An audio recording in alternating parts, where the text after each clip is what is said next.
नाज़रीन अहम ख़बर मां त मदेजी में मोटरसाइकिल चोरी के इल्ज़ाम हेठि गिरफ़्तार थियल जवाबदार थाने मां फरार थी विया आहिनि। जवाबदार लाकब के काठ हणी अब्दुल हलीम ऐं यार मोहम्मद जतोई के छॾाए फरार थी विया।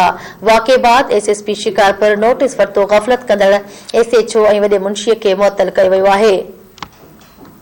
अहम ख़बर मां ॾियूं पिया मदेजी में मोटरसाइकिल चोरी के इल्ज़ाम हेठि गिरफ़्तार थियल जवाबदारनि थाने मां फरार थी वियल आहिनि। जवाबदार लाकब के खाट हणी अब्दुल हलीम यार मोहम्मद जतोई के छॾाए फरार थी विया आहिनि। वाक़े बाद एसएसपी शिकारपुर नोटिस वरितो आहे जन त ग़फ़लत कंदड़ एसएचओ ऐं वॾे मुंशीअ खे मुअतल कयो वियो आहे।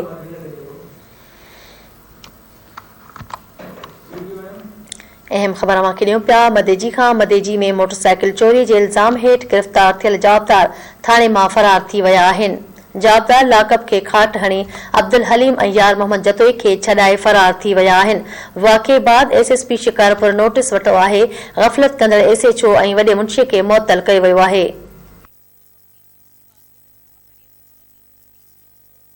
इन हवाले खां वधीक तफ़सील ऐं मदेजी खां धरती टीवी न्यूज़ जो रिपोर्टर तौहीद ब्रोही लाइन ते मौजूद है। जी तौहीद।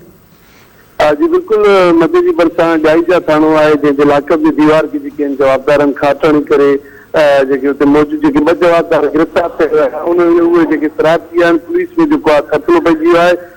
एसएसपी शिकारपुर जेको थाणे नोटिस वठी करे थाणे जे वॾे मुंशी ऐं एसएचओ खे मुअतल करे टिनि एहलकारनि मथां केस दाख़िल कयो आहे। लाकब के खाट हणण बाद जेके गिरफ़्तार थियल जवाबदार हुआ अब्दुल हलीम उर्फ हलू गुरड़ो ऐं यारू उर्फ बलोचो तर्फ जतोई समेत जेके मुबैना तो टे ॼणा जेके पुलिस मौक़े बाद टे ॼणा जेके फरार थी विया आहिनि। पुलिस एहलकार जेको आहे लाकब में पहुता त जेके फरार थियल जेके कैदी हुआ उहे फरार थी विया आहे। काट लॻियो ॾिसण बाद जेको आहे तब्दीलो मची वियो आहे। सुबह सवेर जेको गाइजा थाणे ते जेके सरकार पारां हिते जो गुलाम स्वाबो जे फरार ते जेको आहे फरार थियल जवाबदारनि ऐं टिनि जेको पुलिस एहलकार मथां केस दाख़िल कयो आहे। दाख़िल कयल केस पुलिस जमादार आहे सिकंदर मीरानी पुलिस एहलकार सिपाही जेको आहे तसवर अली ऐं फारूक खे जवाबदार ॼाणायो वियो आहे। टई एहलकार जेके आहिनि पुलिस तहवील में वठी छॾिया आहिनि। एसएसपी शिकारपुर जेको आहे तनवीर तुने जेको कैदियुनि जे फरार थियण जो नोटिस वठंदे जेको मौजूदा एसएचओ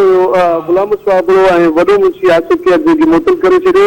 ॿिए तरफ़ जेको आहे मुअतल थियल एसएचओ आहे गुलाम स्वाबो ॿुधायो त गुज़िरियल ॾींहुं जेके आहिनि चोरीअ में ॿिनि फोरन खे गिरफ़्तार कया विया जेके राति लाकब के खाट हणी ते फरार थी विया आहिनि। मां उन वक़्तु मोकल ते हुयसि ऐं थाणे ते मौजूद जेके एहलकार हुआ सिकंदर अली तसवर अली ऐं फारूक जेके ड्यूटी ते हुआ जिन मथां एसएसपी शिकारपुर जे हुकुम तहत ड्यूटी ऐं ग़फ़लत ऐं फोरन खे फरार करण जो केस दाख़िल कयो वियो आहे ऐं हेड मोहर खे मुअतल कयो वियो आहे। जी वॾी महिरबानी तफ़सील ॾियण जे लाइ।